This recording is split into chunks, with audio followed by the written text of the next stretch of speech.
Hayden Bryant's from Lindbergh. Oh my God. All right. Oh, I'm sure. I think that's So if you.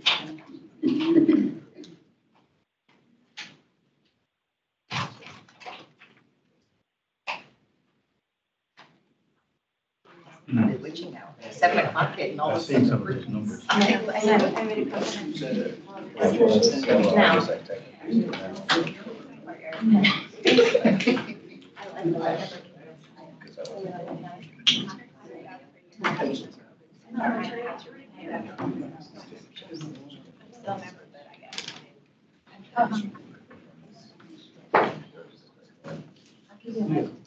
Sarah? Hello. She's not here yet. I don't know if she's on there. She sometimes comes a little late.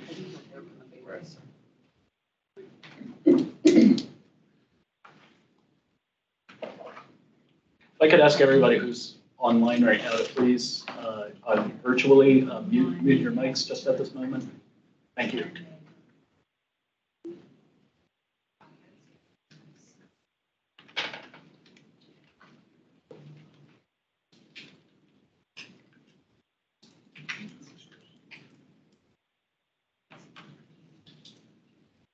Yeah.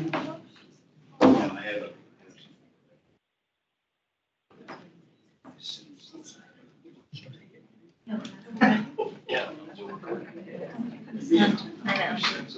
Okay, welcome everyone to this pre-site plan review committee SPRC meeting for the development on 13th Street that we're familiarly calling the YMCA.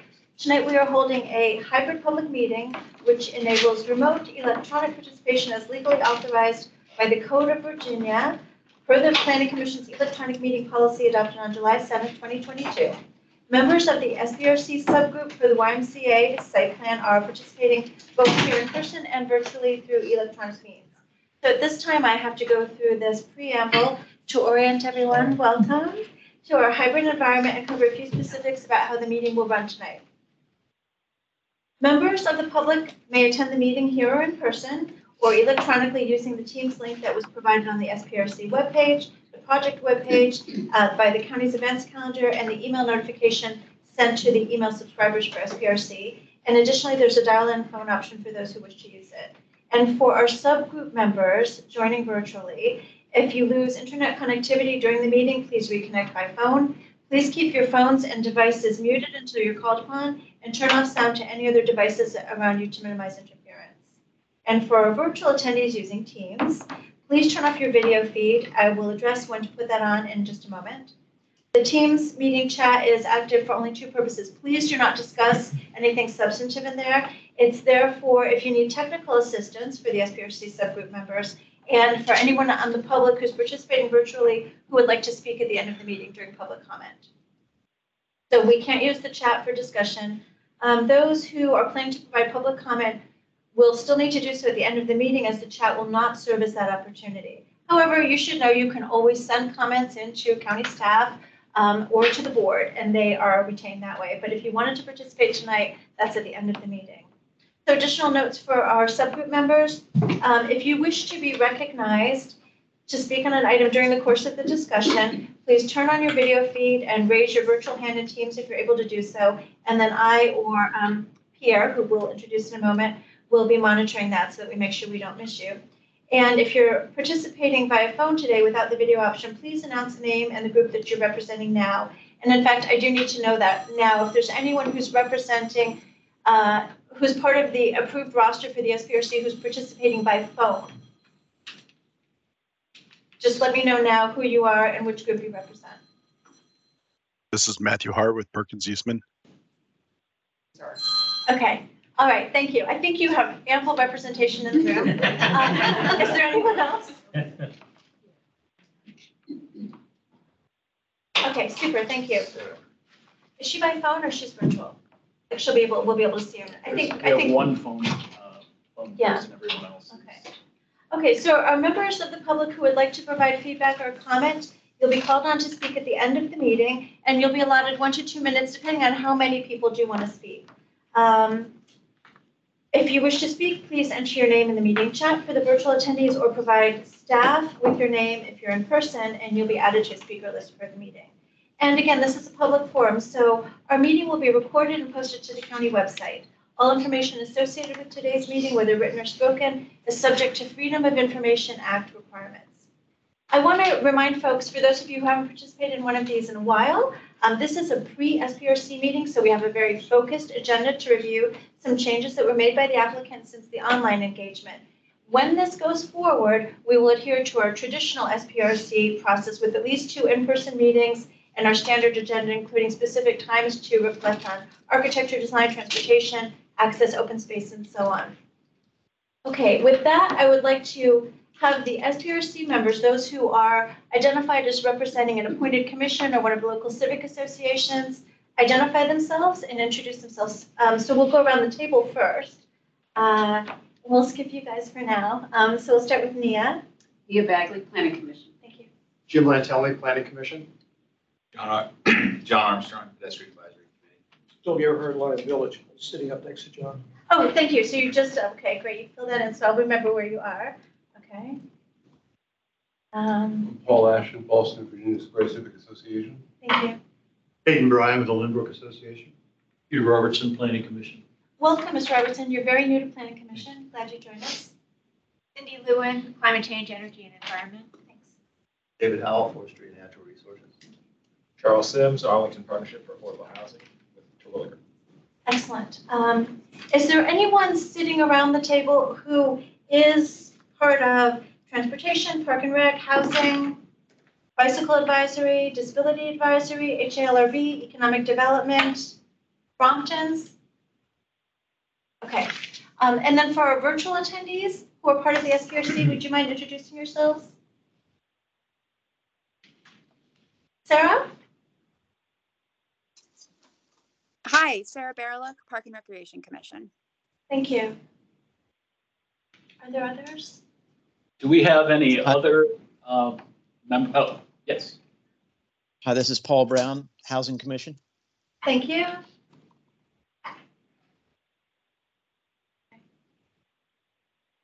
Is there anyone else from an appointed commission or a recognized neighborhood group? Okay, excellent. I'm Elizabeth Guerin. I'm a member of the Planning Commission, and I'm chairing this. I would like to go on to staff now. This is Peter Schultz. I'm Peter Schultz, the senior planner for this project. Peter is graciously joining us because we lost our other planner who's making a cameo appearance tonight. Peter also recently got married, so congratulations, Peter. Michael?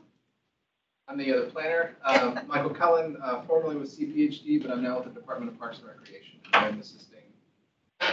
Bethany Hine with Parks and Recreation. Excellent, thank you. Nice to see you, Bethany. And Pierre? Pierre Joliger, Associate Planner. Welcome, Peter. Hi, and you're joining us as a member of the public, SPRC? Okay, excellent. Jane Kim is online. Jane Kim! Substituting for, just temporarily for Mr. Gibson, who had a medical procedure today. Thank you, Jane. Thanks for joining us. Is there anyone else? Okay, excellent. Welcome. So thank you, everyone.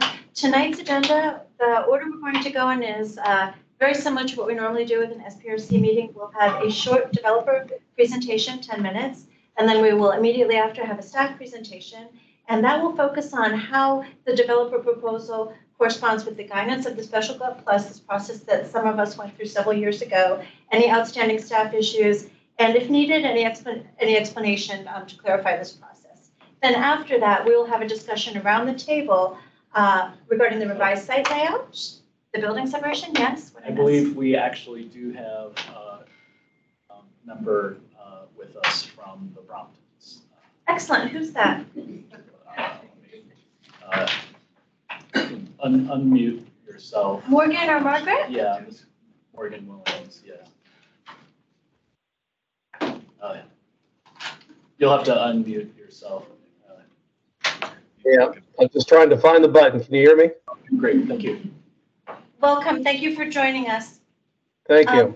Okay, so as I was saying, we'll have these 2 presentations first, then we'll have discussion around the table first on the revised site layout. the revised building separation, the widths and layouts and the pathways through the site, and the size and possible programming of those revised open spaces. And then we will have a discussion on the revised building massing and height. And then after that, we will have public comment. So we've broken the agenda up into some discrete parts. So we'll start with the developer presentations. All right, are you ready? Welcome. Yes, Welcome. and you may introduce yourself as you give the presentation if you like. Sure, absolutely. I'm Dave Tarter. I represent the YMCA. I'm their land use attorney. I'm joined by Kathy. Kathy Puskar represents our residential partner. So we're delighted to be with you this evening. We've got a very brief presentation, or maybe not so brief, but brief enough to talk about the changes that we've made. And we have been very busy since our online engagement. So let's go through, Kathy. We'll get started. As many of you know, the Y has been there since 1944, nearly 80 years. It's time for an update, a refresh of this site and the programs they provide. Let's keep going.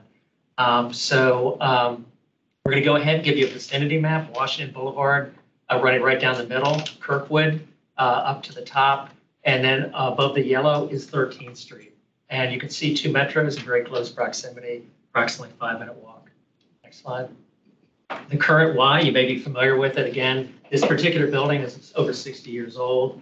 Outdoor pool, outdoor basketball, some pretty dated facilities. It's much beyond its normal useful life that you'd expect for a facility like this. Next slide. It's only 12,000 square feet, by the way, our new YMCA. And I know tonight we're not going to go in excruciating detail about this. I want to give you a flavor of what we're going to be doing. 54,000 square feet, a major upgrade, indoor aquatic center, lap pool, racquetball, weights, diversity inclusion center, just a whole lot of really good stuff. Next slide. So this is our original plan, our original site plan. So you can see a lot of green. There's a tree preservation area up on the top. I'm going to talk about it in just a few minutes. This is our revised plan, even more green. So our buildings got smaller, particularly the YMCA pulled in substantially. I'm going to discuss that more in just a moment. We went from 87,000 square feet to approximately 54,000 square feet. So a fairly major reduction in the size of the YMCA. We believe we're still providing some really great programs. The major component that actually was eliminated is tennis, which takes up really big volumes and a lot of space. Next slide. So these are the sites in blue or purple. You can see what the new layout is. And I want to go in just a moment in some of the detail of how we pulled that site in. Next slide. So this is the residential building on the western side. It's 8 feet closer in, so our setback is pulled in 8 feet farther. So I'm sorry, the YMCA, 8 foot farther separation on the western side, the left side, 5 feet farther away from 13th Street at the north, and 40 feet increase in pulling it back to the west on the right side or east side of the site. So we've done some major contraction of the size of the YMCA. Next slide.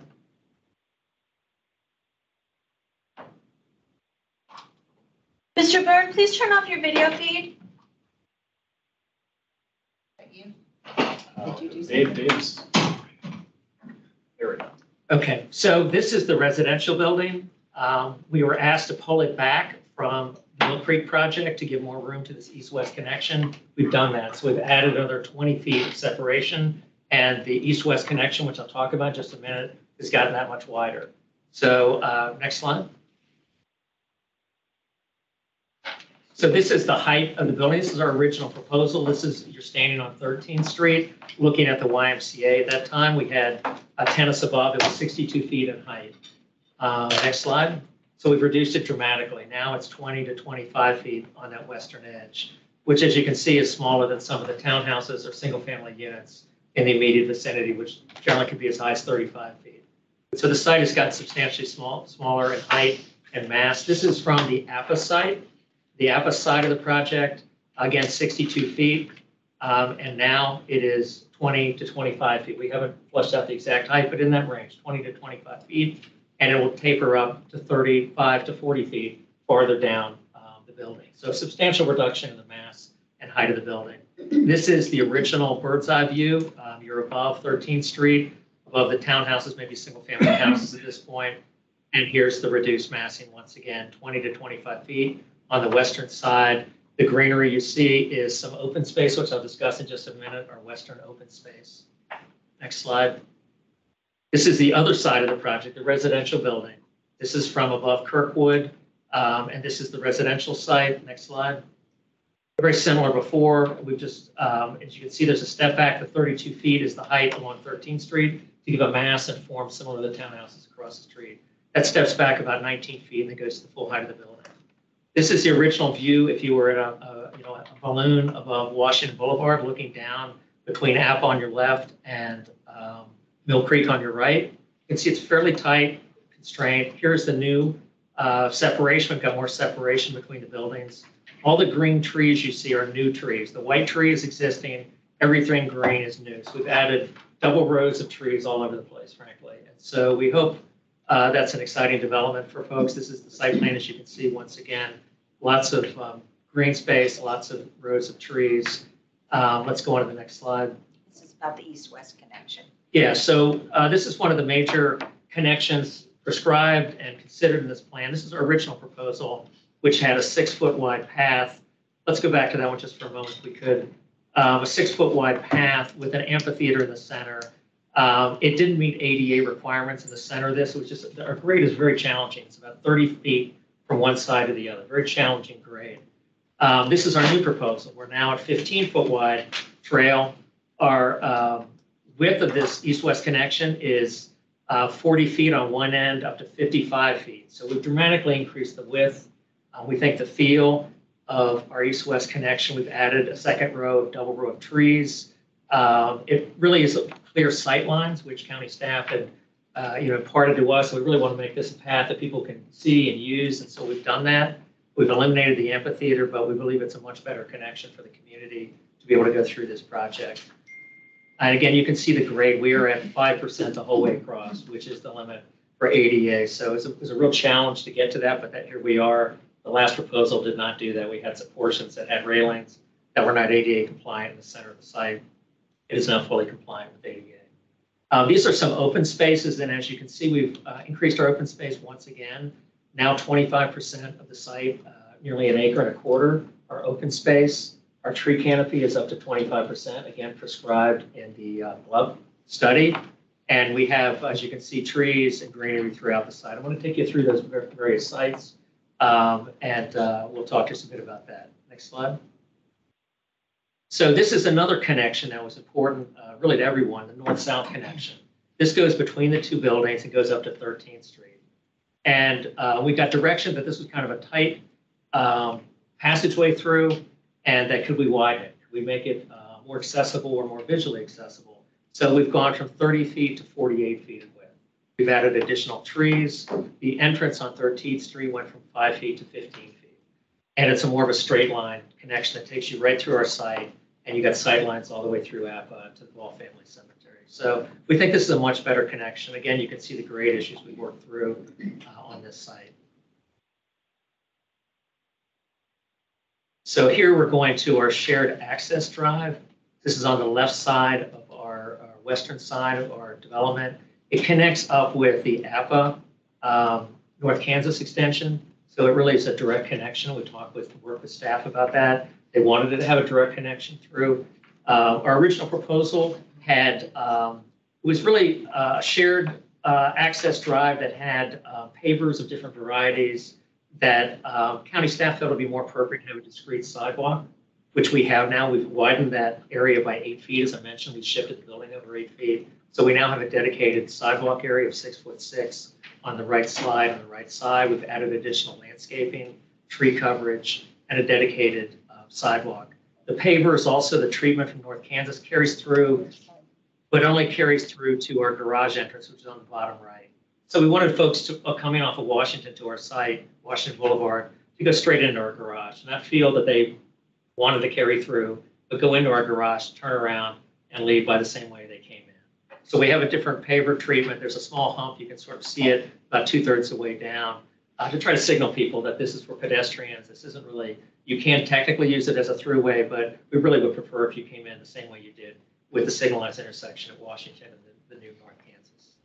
Next slide. So this is some more open space.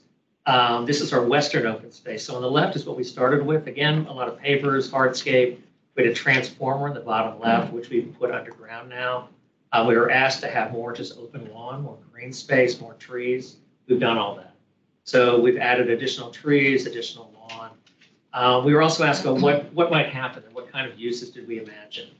And we thought this would be a nice place for really quiet uses. Things like yoga, meditation, art, and the like. So not a heavy active use, but really a transition in the neighborhood, a quiet contemplative use. Next slide. This is our central open space in the bottom center. And this is our original proposal, which had an amphitheater and that path I described, sort of running in a circle around there. We have changed that though and added a green space. We've taken out the, we go back one slide, we've taken out the amphitheater and made a stronger east-west connection. And in turn, created nooks and crannies, next slide, to the bottom. And we view this as something, maybe an environmental or a environmental therapy garden where it activates the senses, sight, smell, touch. We've created a number of nooks and crannies here where people can come and spend time. And you can see there's a little pad site in there, little areas where people can come and gather and congregate. But that's our view of what might be used there. Again, next slide. So this is our tree preservation area. So in the top of the site, there is a strand of mature trees. You might be familiar with that already. We intend to preserve that. Our original proposal was shown there. Let's go back to the original proposal. If we could. Our original proposal was shown there. There are several trees, 2 trees or so, 3 trees that have health issues that are either dead or dying. And so we agreed with staff that those should be removed. But otherwise, as I mentioned earlier, we have a fairly tight throat to the original proposal, 5 feet up at 13th Street. And the building itself, as it juts out near the purple circle, it's fairly close to the root zone of these mature trees. Are we near? We're almost there. We got like 2 more slides. So here's our next version. We pulled the building back 40 feet. So we're separated from that. We added a double row of trees, as you can see in the top left along 13th Street, and widened the width of that throughway. So that's it. So here's our summary. I can go through it if you want, but you just heard it. So I'm not sure you needed to hear it again, but hopefully we got pretty close to 10 minutes. Yeah, you're close. All right. Very good. Thank you. Thank you very much. And we're open to any questions, comments you might have. Look forward to a conversation and dialogue. So next we'll have the staff presentation.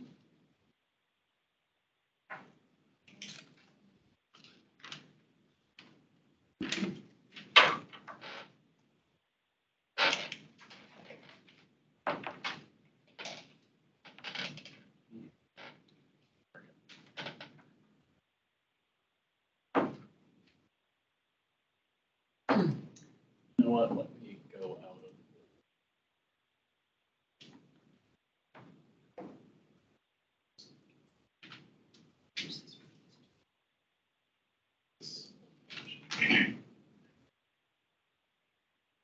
If you didn't sign in, I would really appreciate it if you did. That also lets us put you on a mailing list so you hear about future meetings.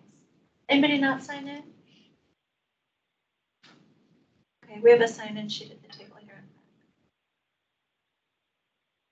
Spotlight myself.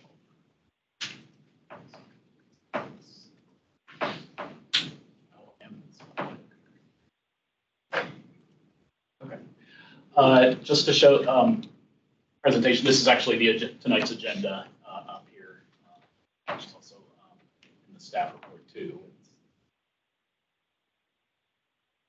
Just to refresh everybody's memory about where this is, I think we all know that existing conditions of the site.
We have lost sound on this presentation.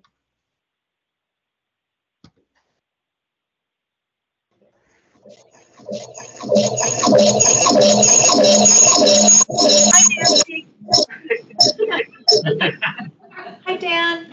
You guys need to shut off your video feed. Yeah, somehow we got it. Sorry. Okay, well, let me start from, just real quickly from the beginning.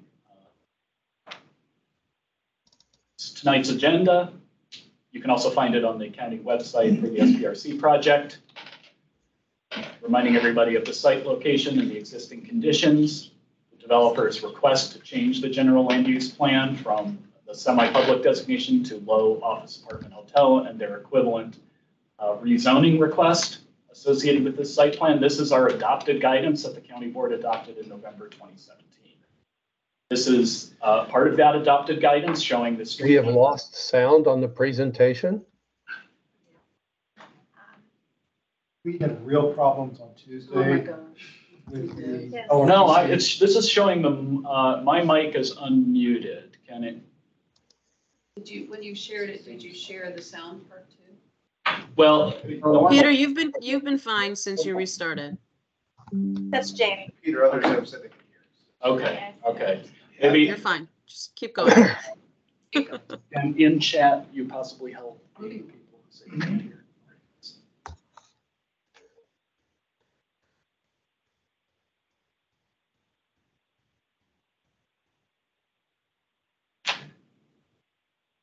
This is also the guidance adopted showing the proposed sculpting for this site, 3 stories, tapering up to 4 stories, and then 6 to 7 stories in the middle of the site. This is also the land use guidance for the site showing a new Kansas Street, western open space, existing trees, and a mid-block throughway.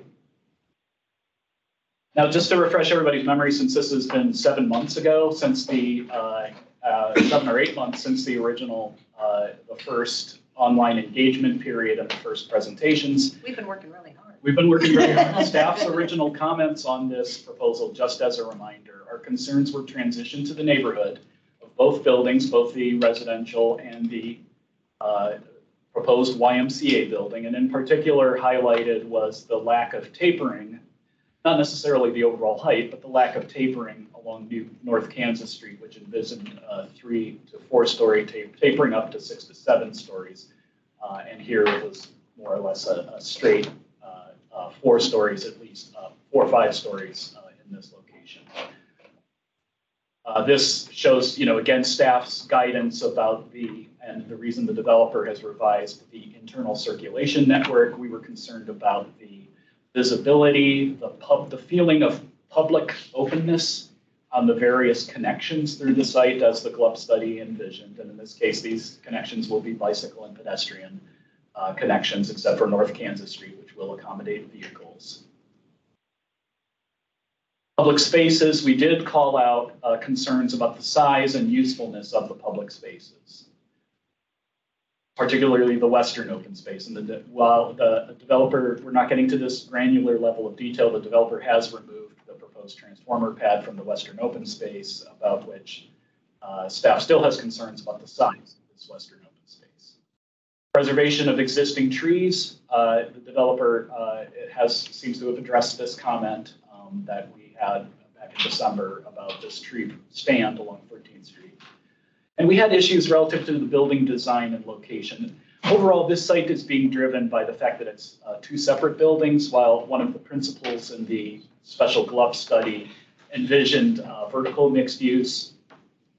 We did identify issues where the building footprints seem to be quite larger than anticipated. And again, encroaching on those open spaces and the east-west and north-south connections, which we actually do think the developer has done to address. There are some unresolved issues at the more granular level, but the pathway system, as you see, the developer has reduced the footprint of the YMCA. The footprint of the residential building shifted a bit to provide a lower, but it was more or less the same size ultimately as the building. And then just as our density analysis differed from the developers in a way that staff could not support legally or as past precedent. Thereby, the developer has, in order to fulfill their program here, had to earn additional density through the provision of community benefits. So the current proposal here in 2023, staff believes that most of it is closer to resolving the issues identified with the 2022 submission. If the developer chooses to go forward with filing a complete revised set of plans, we will need time to analyze that, and then we can get down to the granular level of analyzing the usefulness of the open spaces and the open space programs that we anticipate. We do have a concern still that staff's guidance had been that the western open space should be about ½ an acre.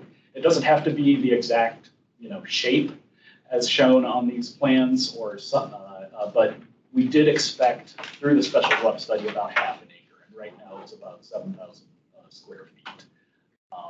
Again, that is something that we will still list as an outstanding concern by staff.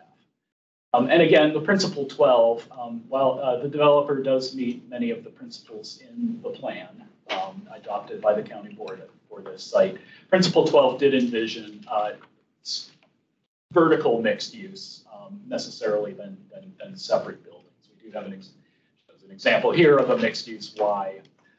We also had, of course, the APA building where the American Legion, admittedly, which has a smaller program, the American Legion is able to fit into ground. So that is an outstanding issue with compliance with all of the principles of the sector plan, special glove study. Actually, we are not here at the online feedback opportunity. I forgot to move that. We are at SPRC meeting. Really, it's more 0.5 because it's at a high level.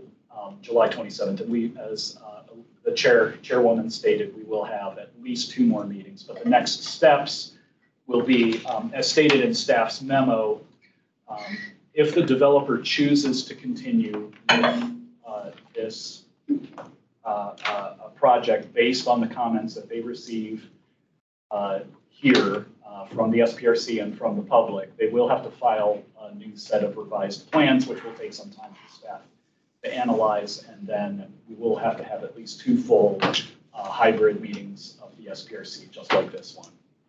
So it will not be, and August is a month where no county meetings are held, so nothing will happen in August. All these other meetings would be yet to be filed, based on the developer's decision of what to do with the feedback tonight. So thank you very much, and sends the staff presentation. Great, thank you very much. Very nice job, both applicant and staff, adhering to our time limit so that we can focus on the discussion. And again, this is sort of a pre-SPRC. We don't need to get into the minutia of specific parts of this, but the first part of the discussion that we'll have, and this is with the representatives of commissions and neighborhood groups, will be on the revised site layout, the revised building separation, the widths and layouts, and the pathways that go through the site, and the size and possible programming of these revised open spaces. And Mr. Williams, do you have a question? Your hand is raised. Sorry, I raised my hand because the audio went out. So excellent. I couldn't raise I it. hope you were able to hear that. So now we're going to begin the discussion around the table. Would anyone like to start comments on this? And remember, part of this is because the Y would like to know if they're getting close, if they're going in the right direction so that they can prepare a more formal site plan application. So they're looking for feedback at this stage. Yes, Nia. It's concerning to me that we still have staff reservations about this. As a veteran of the meetings and several nights, weeks, days, years going through that whole process, and believing that we arrived, and the neighbors believing we arrived at a spot where they thought they knew what would come down the road, and not adhering to that to a point where staff is concerned. I guess I'm curious why the applicant feels that this is okay, or I believe you're moving in the right direction, but I am concerned that we still have a wide breadth to get through. Do you want me to Yes, go ahead, Kathy, thank you. jump in? Look, if you want to, I would just start by saying, I don't think we're that far. I understand there's still some issues that staff and developer are talking about together. I would say there's some reasons and some for where we are right now. For example, on the mixed use issue, the YMCA has very large spans. It has a pool, it has gymnasiums. Extremely challenging to have very large spans to actually do mixed use. The GLUP itself says explore the idea of mixed use. It doesn't have to, it's not prescriptive, but explore. And we have. And so some of the concerns we have with that are the long spans I just mentioned. Security. We're concerned about having kids and residents commingle in the same building, and there's concerns about security, noise for the people above the place, vibration, and frankly, long-term ownership. You know, if we're going to put them all in the same building, we basically have to do a condominium. Well, the Y is a long-haul player. They're going to be here 100 years from now. They may want to redevelop. They may want to change and roll with the times. And so the notion of being kind of stuck with a building forevermore is challenging for them. And they would much prefer to have that flexibility, just like they have, hopefully now, to come up with a redesign as things change. There might even be activities that haven't been thought of right now that they might want to do 50 years from now. But so anyway, that's the mixed use part of the comment you heard from Peter. The second part about the half-acre park, when the APA project was approved. Yeah. It might be helpful. Can we put up the plan just so people can see it as we? You can share. I don't know. Oh, yeah, Mr. Williams, turn off your camera, please. Your video feed. I should be up. And even Peter, you have slide 11 on your presentation. Yeah, wherever, just any place that has a plan. Okay. Yeah, I think sorry. that's slide 11. I'm I'll sure bring going through mine. that. Yeah. Sorry, go ahead. Well, so what I was going to say is that the plan has changed. First off, it's not a sector plan, but it's a GLUP study. And so it doesn't have the same details you might find.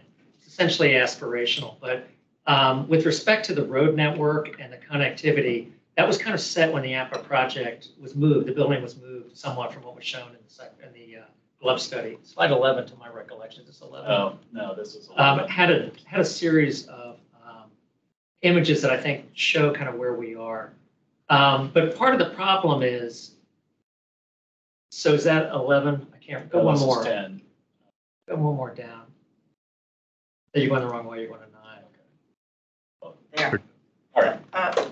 No, that's the old. 13, can you go to 11? I think it was 11 as we were going through. Oh, yeah, no, 11 is. All right, sorry. I want to just go up one more to 10. 10's fine.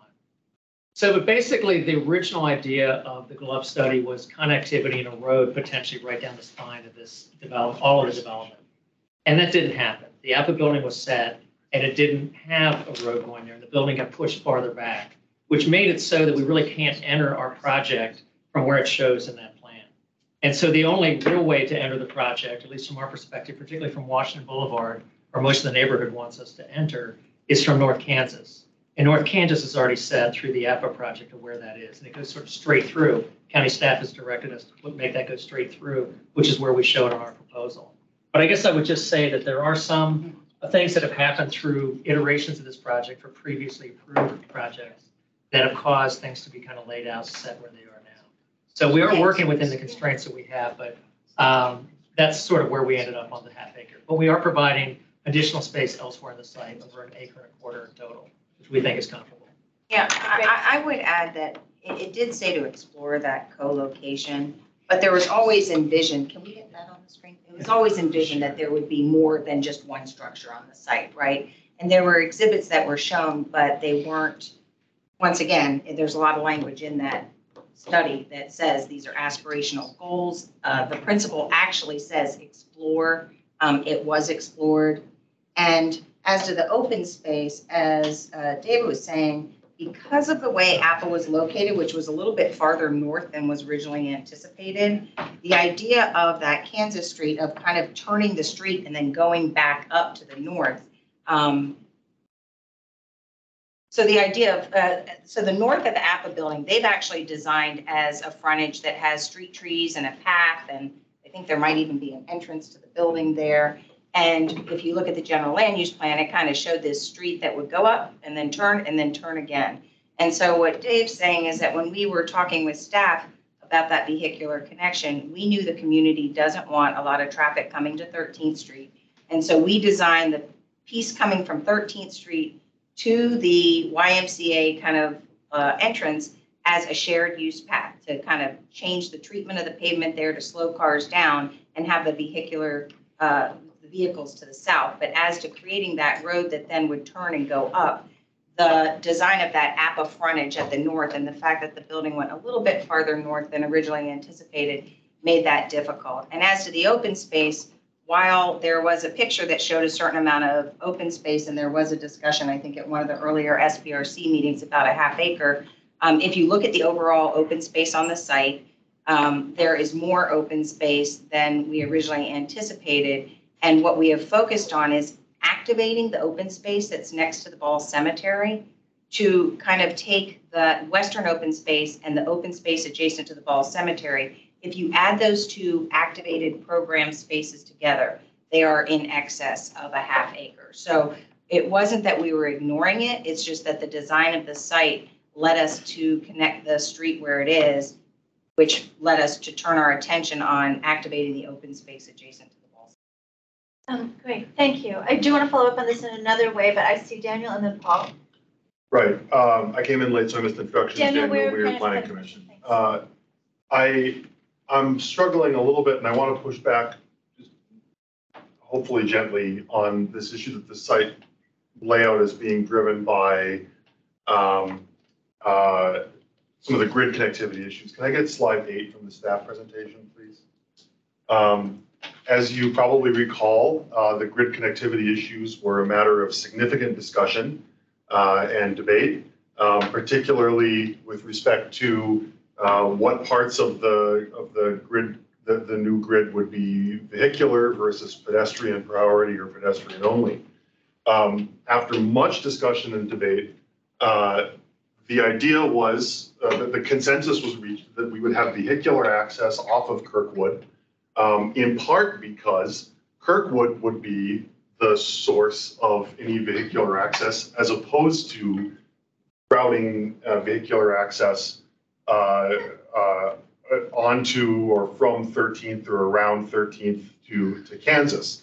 In fact, if you look at the intersection of Kansas and 12th, what you'll see adjacent to it is pedestrian and bike connectivity, right? The only parts of this where we're supposed to have vehicular access are off of Kirkwood and off of Washington Boulevard. Well, there's 13th Street. No, actually, in fact, not, right? That's a pedestrian, across from Lynbrook is pedestrian and bike. And then open space, there's vehicular access on the far left. But you know, that is one of many points of vehicular access into the site, as opposed to only one point of vehicular access under what's being proposed. So I struggle with the notion that the site layout is being driven by decisions by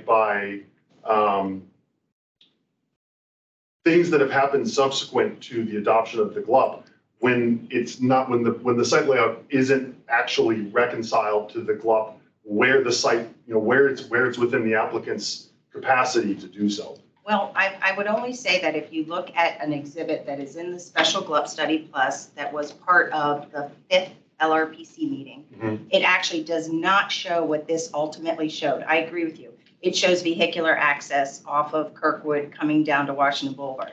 There's an exhibit within that GLUP Study Plus that's from the 5th LRPC, and there was a lot of talk about the reason why that vehicular connection is so difficult was because of the grade on the site and how difficult that grade was. And we actually evaluated that even more detail when we did the Kirkwood project at the corner of Kirkwood and Washington Boulevard.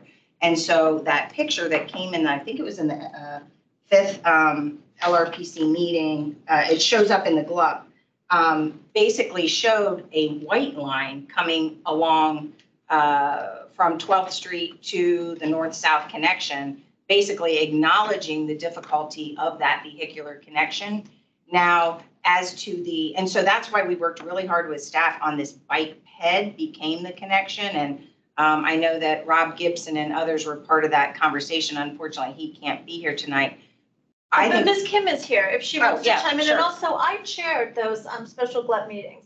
So there's a reason this is what we landed on for the final report, and this is what was adopted by the county board. This was, you're right, it's meant to be visionary, but it's not, I feel like we're having an apples and oranges conversation where we're pointing out, it doesn't feel like staff has mandated that the grid needs to be followed this closely, that there's still some wiggle room to modify some of this. And what I'd really like to avoid is a little bit of this back and forth on it, because I'm a little worried we won't get to hear what everybody has to say. And this is an opportunity to do that. But I do appreciate your attention to this, and I know you spent a lot of time on this. Daniel, can we go to Mr. Ashen? Yes, please. Thank you. Unless Ms. Kim, you want to weigh in on this, joining us virtually. I just, again, I have not participated in the previous conversations around the site, but I did want to reiterate that in my briefing with Rob Gibson, he did mention a lot of what Mr. Weir has spoken of. But obviously any further discussion on a staff level should be with him. So thanks. I'll definitely take this back to him as well. Thank you very much. And one thing I do want to make sure that we do when we are focusing on these areas where staff still has some concerns is looking at maybe what the intent was and how we might address that if we can address it this way. So if we end up feeling like the concern is there's not enough space in this one area, did we have a vision for how that was meant to be used? Is that going to be made up in another area? If we're concerned about the cut through traffic, is there a way to mitigate that as well? So I want us to be thinking about that as we have this discussion. Paul? Thank you. And then Jen. Hi, I'm Paul Ashton, BDSCA. I didn't think we were going to be talking transportation tonight. And as you know, the neighborhood is very concerned about cut through traffic, very concerned about trying to make sure that it doesn't become the default to go straight from Washington to 13th via this new North Kansas, such that, because we anticipated Washington Boulevard is going to get severely impacted by all of the surrounding developments, and people are going to be looking for easy ways out, and Google, of course, will help them. So in that regard, I liked the way that the bump in the road was established north of the garage. But like I said, I didn't think we were talking about that tonight, and I didn't come prepared with a whole bunch of, I did look at the traffic analysis in 237 pages in depth. But what I would like to talk about in the context of the site layout, which may have an impact on this, is having, we support staff's position on open space, very much so. And we think that the open space on the west side of the property represents the real transition to the neighborhood. Yes, we love what's going on next to the Ball Cemetery, but also people will experience the open space on the west, on Old Kansas Street on 13th, as being a real neighborhood and community benefit more than the other ones will be. So I support staff's position that we should look at this with a more, with a creative eye. And in that light, I would have a thought about this. And if you can go back to, I think, the overall position, I don't know which staff, not the last, but the staff presentation on, maybe the developer's presentation on open space. The reduction of the footprint, we'll talk about that in the second part of the meeting, is great. And the opportunities that creates for more open space are great. But has anybody thought about the possibility of, instead of having the north-south pedestrian bicycle pathway between the two buildings, moving that also to the west side of the Y building, such that that would be part of the open space? You know, a bike pathway through a park. You have now 18 more feet, maybe even 30, 40 more feet on the west side. Yes, it becomes narrow between the two buildings, but you're not looking at that as a pathway. You're looking at that as more landscaping. And if somehow we can think about the western side open spaces, including the north-south pedestrian, bike pedestrian, and that would also return more to the shared street model that was originally mooted in the GLUP, I think we would perhaps resolve some of the issues about how we can get that transition to the neighborhood and that open space on the west side a little bit more creatively handled. And I think that's about what I'd like to say at this point. Okay, thank you, Paul. I saw a lot of hands up. Jim, then Cindy, and then online Morgan and Sarah. Yeah, if you indulge, I have a couple of things. First, before the meeting, I went through the slides that were posted online, the applicant presentation, and what you said tonight, the existing building is 12,000 square feet, but I thought that the Y also owned or operated the two tennis buildings, which are really, really big. So it's more than 12,000 feet that you have there. The old building may be just 12,000 feet, but when you add in the other two, it's much larger. It is. Yeah, we own the tennis, but tennis will be eliminated in the current. No, I know, but the point is, you have way more than just 12,000 square feet. Absolutely. The current building, the main building for programming is 12,000 feet, but you're absolutely right. We do own the tennis facilities. Okay, I needed clarification on that. Absolutely. I was a bit confused by that. Yes. Who owns this? The other question I have is, and again, it's been a long time since we've had the online engagement, and I may have missed something here. But between what you first proposed and what's being proposed now, you pointed out, there's a huge reduction in the size of the Y building. Am I correct that there's no change to the apartment building? Essentially, yes. It's essentially the same. Yeah. Could And you, it moved, Nick, can you help me get this? It shifted a little bit. It got image up? squished on the And edge. then but it's the like building went switching a north balloon, and it it went just to the went, west. Yeah. a different way. Okay, Yeah. that's what I thought. I Yes. just wanted to make that clear. Could you go through the thinking as to why the Y building has shrunk so dramatically, but the apartment building is the same? I mean, it's the same square footage. Why the disparity there? I didn't see anything in any of the documents that explain what's going on. So, I mean, the bottom line is the YMCA is a charity. It's a nonprofit. It doesn't have sources of money. It doesn't get a grant. It doesn't do, it basically relies on sources like the residential portion to pay for a new YMCA. So the bottom line is that residential units are needed to pay for a brand new Y. It's extremely expensive. The Long Bridge site, I think, costs $70 to $90 million. Aquatic centers are very expensive, and this site for the YMCA will be very expensive. They need the residential component, frankly, to pay for the YMCA. But I guess that I can understand. So that aside, but with the Y shrinking the way it does under this, and I was also better at the social club study way back when. There is allowable more height on the YMCA site than what you're taking advantage of. There has to be setbacks, of course, and we really did push on that. I remember that very clearly, but there's still more height that could have been used or can still be used on the YMCA site that isn't being used. It's just being lopped off, and I'm not understanding that either. And you don't even have to explain that tonight, but I think it's something we're going to want to be exploring going forward. So, by the way, I do really appreciate having the pickleball inside. That's really a big difference. So, anyway, that's just an aside. Is your point in that there should be more square footage on the Y, or? Yeah, you can use more square footage. Yeah, why not? Well, but I guess that gets back to their programming, what they feel. I mean, the problem. But could you, because you eliminated tennis, but you're also eliminating a big amount of square footage. You go up higher and still have tennis there. Or if not, that's something else. Again, I don't need an answer tonight. No, and we'll talk more about revised building massing and height in the second part of our discussion. So thank you, Jim, for putting that on the table. Thank you. Next was Cindy. Right, and I think that Jim and I were thinking very similarly because I too was struck by the fact that we went from 87,000 feet in the first proposal, 50,000, so you lost 37,000 feet of programming. I know you've added a second row of trees, you've added more green, and somewhere in adding and dealing with all of these specific issues, you lost the whole heart of what you're trying to do. Includes tennis and includes many other things. There's somebody from the Y. Sure, yeah, we've got plenty of folks from the Y. Right. Go ahead.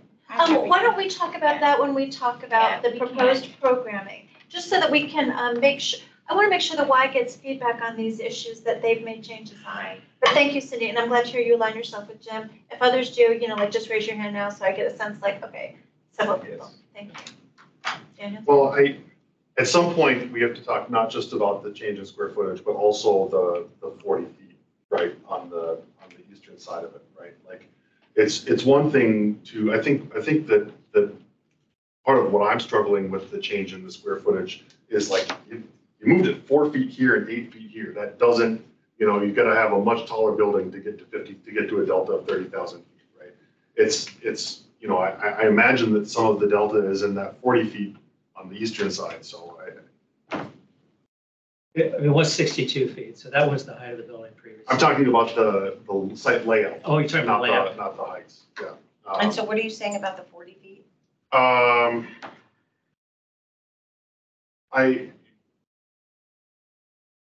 just saying that what I'm saying is I think that there are a lot of people who are looking, I don't know which, I'm looking at the comparison slide. Okay. If it can be put up, that's great.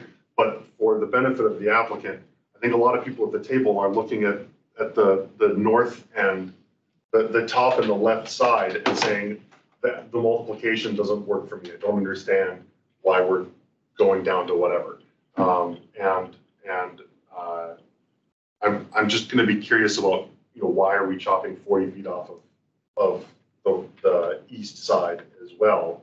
And is that really the only way that staff's concerns for that north-south connector can be accommodated, is to take 40 feet off of the eastern wall?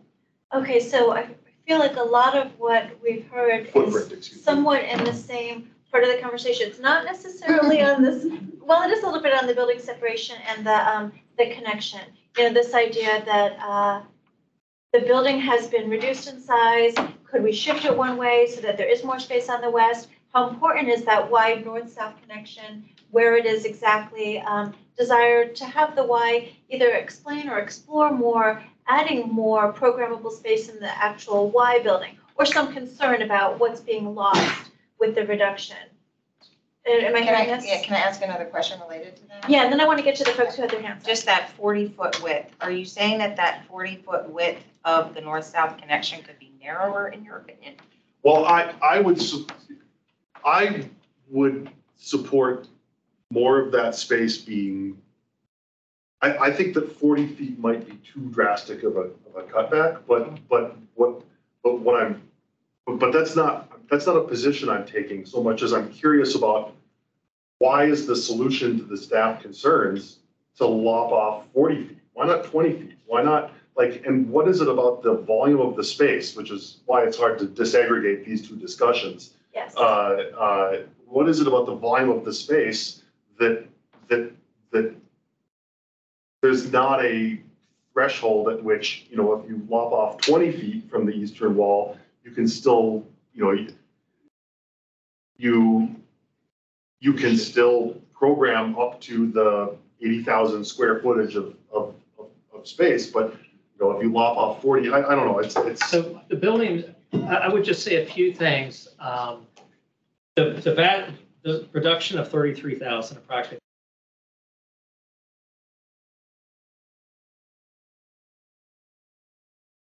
Three exercise rooms, originally now there's 2. There's a stairwell in the southern portion of this property, that's gone too. The vast majority is tennis, which is huge volumes. It's really tall. Not that many people use it. It adds tons of volume to the space. Neighbors don't like a 62-foot building looming over them. That's what you need when you got tennis. And so it's really hard to have a lot of tennis courts here. The Y's had it for years. They're very deferential to the tennis folks, but it's really challenging in an urban or semi-urban environment to have these very large volumes. So, but that's where the vast majority of the reduction in GFA comes from. 90-some-odd% is from tennis, not from other programs. That's one of the reasons I think that the community is struggling here, is because when you say that it's when you say it's because of the tennis, then what we're hearing is that it was the 8-foot step back and the height reductions that made the difference in terms of whether or not you could build the tennis courts. And we're struggling with that. Can I ask a clarifying question? Did you make any changes to where the residential building is situated that had made you push the Y building further west? Moved west, yeah. The removal of that 40 feet allowed the western building to move north and move west, right? So we were tasked with a couple of things, right? We were tasked with increasing the width of that shared path, which I believe staff has said they're okay with what we're doing east-west on that shared path so that it's not vehicular. But what they said was we want a minimum of 40 feet from the Mill Creek kind of drive aisle to the building, right? So we did that. So we pushed the residential building to the north. The Y reduced their building footprint, and I know you might want to wait, but it might be helpful for them to, I don't know if they could talk about Oh, I just that. have people who are part of the SPRC who've had their hands up for a while. Okay, so yeah, that's why. so in the middle, yes, to your point, the Y building got smaller, not to allow the residential building to move west, but an outcome of that was that the building could move west, and so. The residential building got squished up. And Can you pushed to the show the left. slide again that shows the residential Oh, yeah, building yeah, slide? You can see the issue with Yeah. reducing the width of the Y is so you say, oh, let's lop only 20 feet off. The problem is the residential building has moved west concurrently, and so you're left with a 20-foot Y. But it doesn't, I mean, I know these aren't necessarily the scale, right? But it's quite clear that the change in the western border of the residential, it's quite clear that the western wall of the residential building has not moved as far as the eastern wall of the. That's true, it's 24 feet. Right, and that is, we already had, I think, we had before. 30, we have 30 foot feet separation. between the two, and we were told that that was too narrow. So now we have 40 feet between. Does anybody know how wide the passage courthouse between the Oracle building and the apartment building that was built about 10, 15 years ago, how wide that is? Because that was hard fought by the neighborhoods. We wanted to preserve a passage through there, but between those two buildings, which is pretty heavily used, it's pedestrian passage, it was specifically put there to not be vehicles. It is safe, it reads well. How we could find out how wide that is as a precedent. It's right on Wilson, just off Wilson Boulevard. The apartment building next to the tickets booth, the tickets building, that little weird building, and then there's the new Oracle office building. Innovation College. Right, yeah. There's a pedestrian passage that goes around the Oracle building. That used to be a direct angle, but now it's between the two buildings.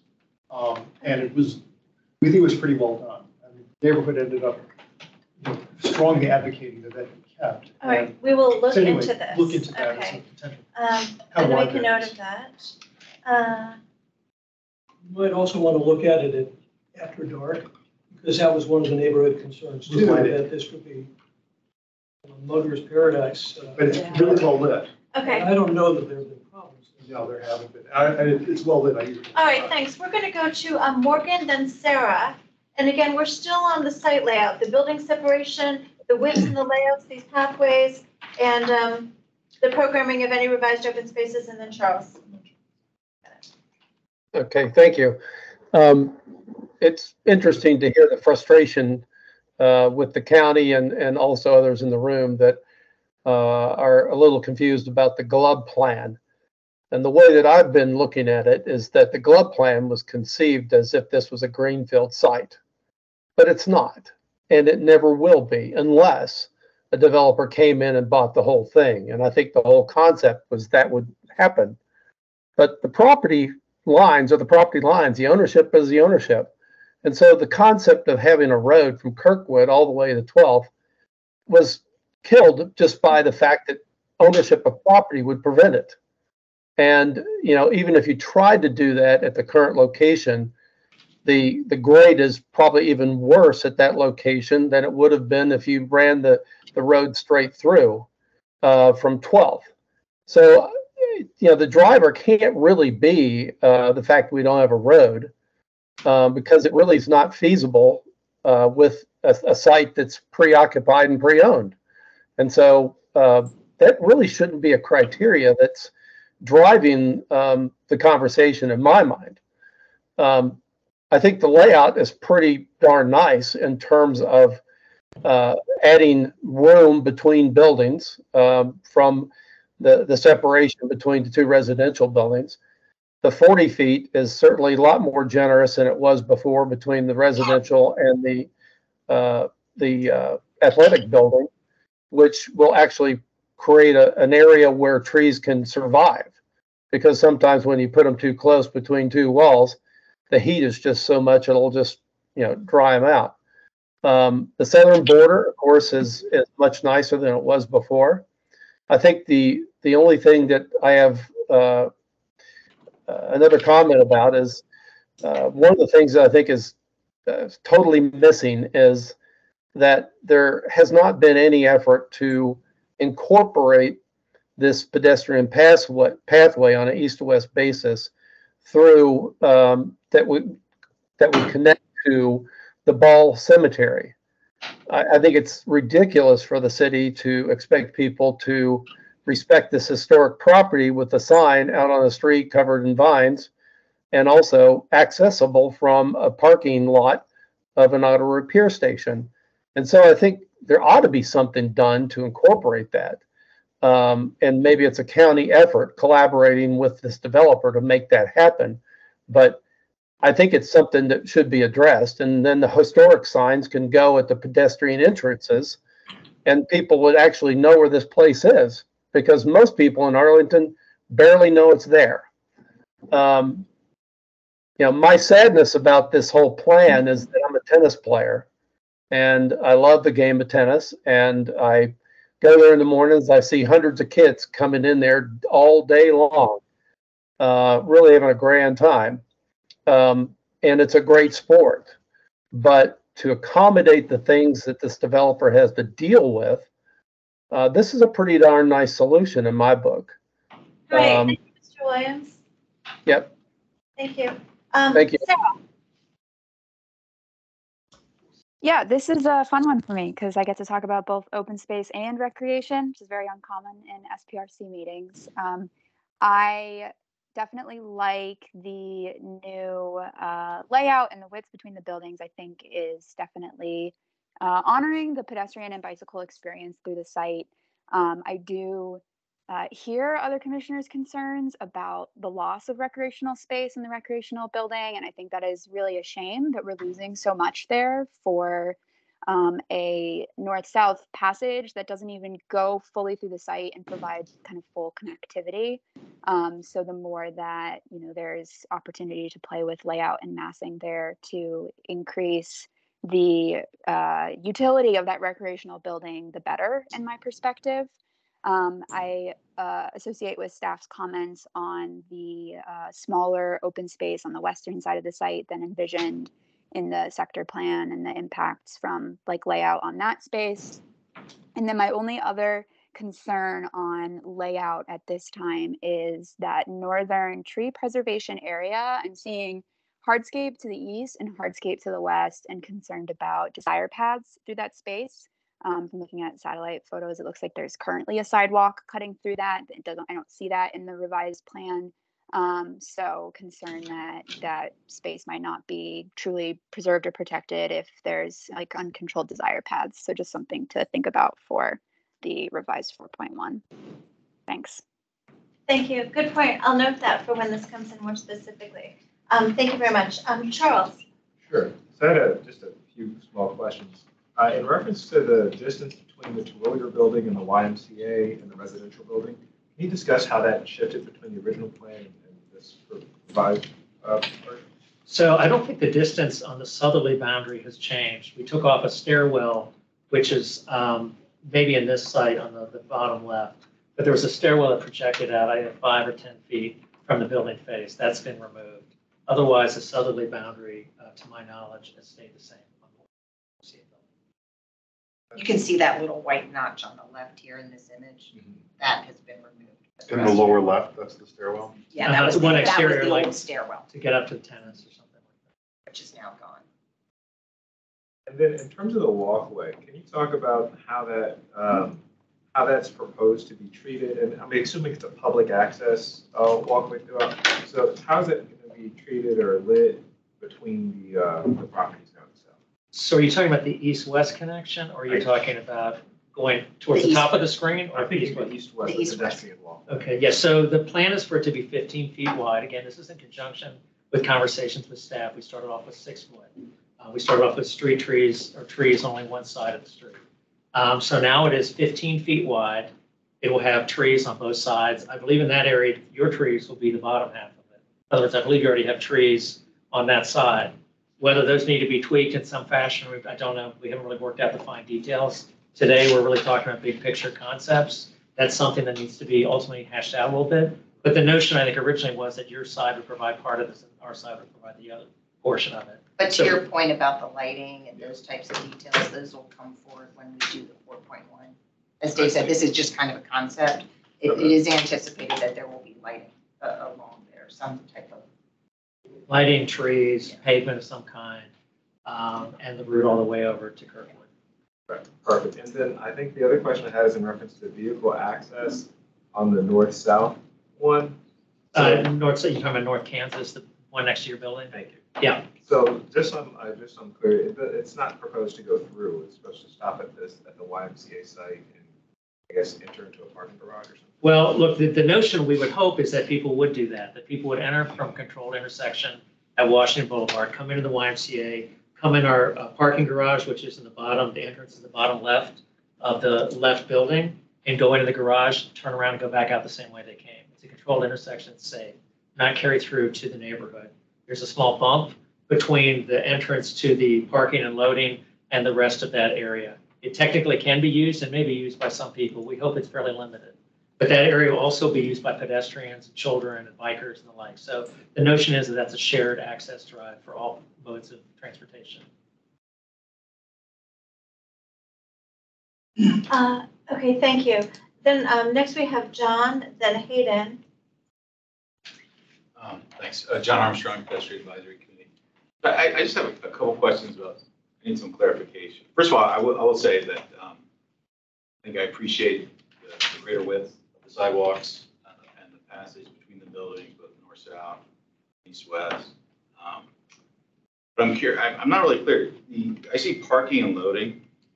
Looks like the pedestrians will be walking through and sharing space to get into cars and delivery trucks on the bottom right of the site. Are those trucks, they're not coming on, are they coming from the Mill Creek access points? Yes. Okay. Yes, so we kind of, they will be coming off the Mill Creek, that curb cut from Mill Creek. So they're not coming off the building. Yeah, they're For YMCA. North YMCA. of the turbo.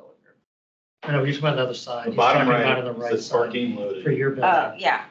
Oh, So- I'm sorry. Okay. You're Yeah, talking so- residential building or the recreational building?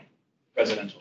Residential. The new residential. I'm sorry. I Yes. thought you were talking about. Yes, Okay. so that will be coming. So the notion was that we would share access. You know, we knew all this was coming in the future, and so we contemplated and worked with our neighbors to try to come up with efficient use of asphalt, driveways, drive aisles, and the like, so we're not repeating our own driveway right next to Appa's driveway or right next to someone else's driveway.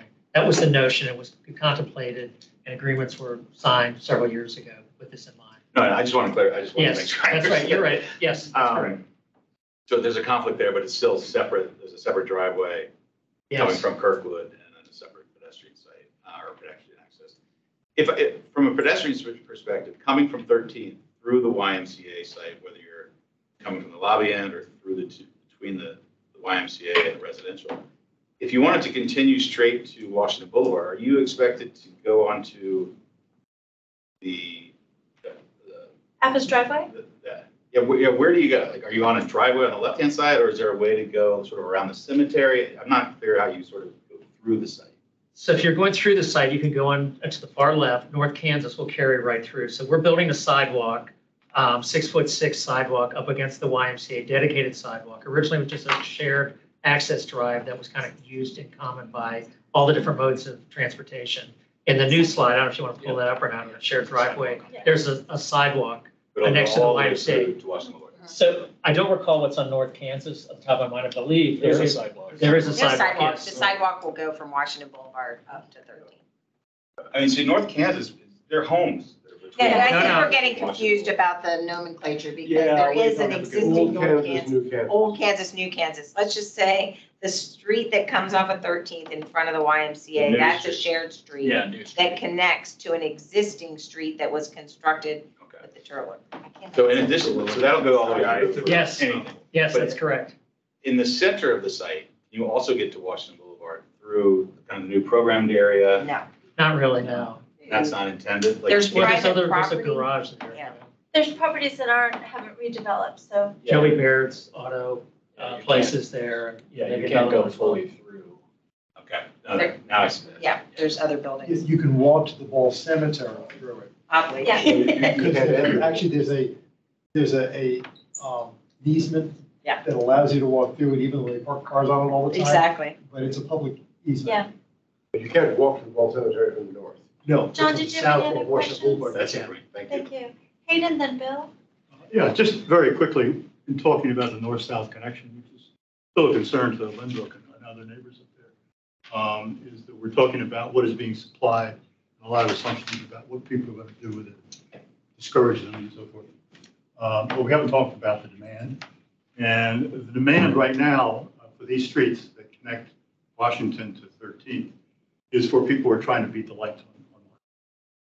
We just added a new light there. So I think as people return to work, we don't have any assumptions about that. We've asked staff for some ideas about, what study has been done, who's done the study, what assumptions have been made. I think we have to assume that people will start going back to work more and more as the COVID fear goes away. And right now, a lot of the people are racing to beat the lights. This is not mom and pop, out for a Sunday drive. This is not mom delivering the kids to the Y. These are people that are in a hurry, and they're speeding down 13th as it is. We don't want to give them any more opportunities, especially to be speeding down this new connector to beat the lights. And you don't want the children out there. But the whole thing has been, it's been dangerous for a long while.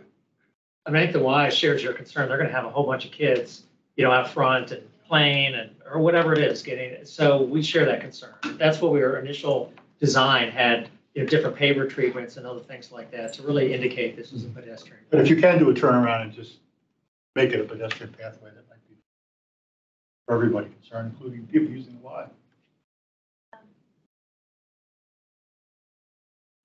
Bill, then Daniel? Just, again, trying to get my head around the entrance to the parking and the loading dock. So the trucks and the cars are going to actually come in from Kirkwood, right? Yes. Yep. And they're going to come up the road. Residential or recreational? Pardon? Residential or recreational? Residential. So they will come in from there, they will come up the actual service road for the other apartment building. That road is on their property, or is that dedicated? So that was envisioned in the plan that there would be shared access, and actually the Kirkwood site plan has a condition that they cooperate with the owner to the north when they built that building to have access off of that site. So the parking and loading for the Kirkwood building, you can see kind of dashed in there, and the parking to the loading to the residential will be off of that same alley. Okay, two questions. What happens when a truck is, like a moving van is coming in there and it pulls in from Kirkwood, and I assume there's enough, that's wide enough to get a moving van. And then it backs in, and when it backs in, it seems to be blocking the access to both apartment buildings, cars. Well, I think that would probably be, once we have the 4.1, we can probably better show you kind of turning movements and depth of the loading dock. It's kind of hard to explain with Well, we have a the same concept, yeah. And we have the same other thing interest. with this situation is, where does the water go underground? You are draining a good part of Virginia Square, comes across Washington Boulevard. This would have been Spout Run, on Kirkwood Road, but I understand it goes through it goes through to the left of the other apartment building, the purple there at the bottom of the map, and then it makes a right turn. Yeah. Goes down to Kirkwood. So if right turns for water or not. So if during the Kirkwood site plan, we relocated that storm sewer, we set the building back, right, to allow for that overland relief. With this proposal, we will also be relocating the storm sewer to tie into where it ends for the Kirkwood project. The good news is we have two sets of engineers on this project, one of whom was involved with the Kirkwood project and a lot of conversations with DES about storm and how to handle the water on the site. So once again, I think we'll have more information about that once we move forward to the 4.1, but it is top of mind and an important issue. So let me just see whether I've got it right. Yeah. So the conduit now is on Kirkwood Road in front of the new apartment building? Correct. Or it goes around, because it used to go around it, and that was the initial proposal. Yeah, so it used to, on the Kirkwood project, it used to cut right through the middle of that site, and we now moved that out to Kirkwood. So that new building there, it comes out and it turns the corner and it stops kind of right where that alley is. And so with the new proposal, we will actually be continuing that storm sewer up Kirkwood to 13th. When you say it stops, where does it go? It goes to an inlet connection. You've just exceeded my, you've just exceeded my expertise. I don't know if Jane knows. but- Hooks back up to the original. Yeah, pipe. it'll come back up to the. You don't have a laser pointer or anything, but this existing pipe is. Right. Right. So Now the we get- existing pipe is through the building? No, it's going to be on Kirkwood. It's going to be realigned. Right now it is under the building. It's under the building currently, diagonally. That goes away. Okay. So it actually straightens. We're the gonna, pipe we're gonna rather put than- brand new Straightens the pipe. 84-inch line or whatever, very expensive, new lines that are gonna be placed as part of this project. Underground. But we'll be better able to show you that when we do the 4.1. Okay, and that 84-inch line will run into another 84-inch line down the way, or it's going to back up? We'll show you the 4.1. I understand the So concern, there's a but lot of concern. in- No, it's a big concern. I'm glad you raised it. Yeah. It came up during the GLUP and the other SPRCs. It's a really, it was a big issue with this particular site, Bill. Thanks for raising it. Daniel? Just two very clarifying questions. I know that this is not on the proposal, but help me out anyway. Between the Terwilliger and the Ball Family Burial Grounds, there is an object marked C. What is the C? Does anyone? I don't think that's the seating.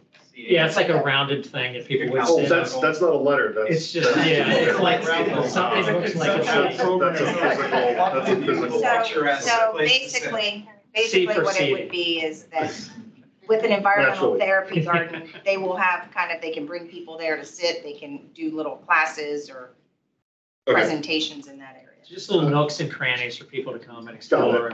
The point is, it's not a letter. The point is that's an object. Yeah, it's the thing. And then, did I hear someone say that you would not be able to walk from 13th to the Ball Family Burial Grounds? Did I hear that correctly? Or did I mishear that?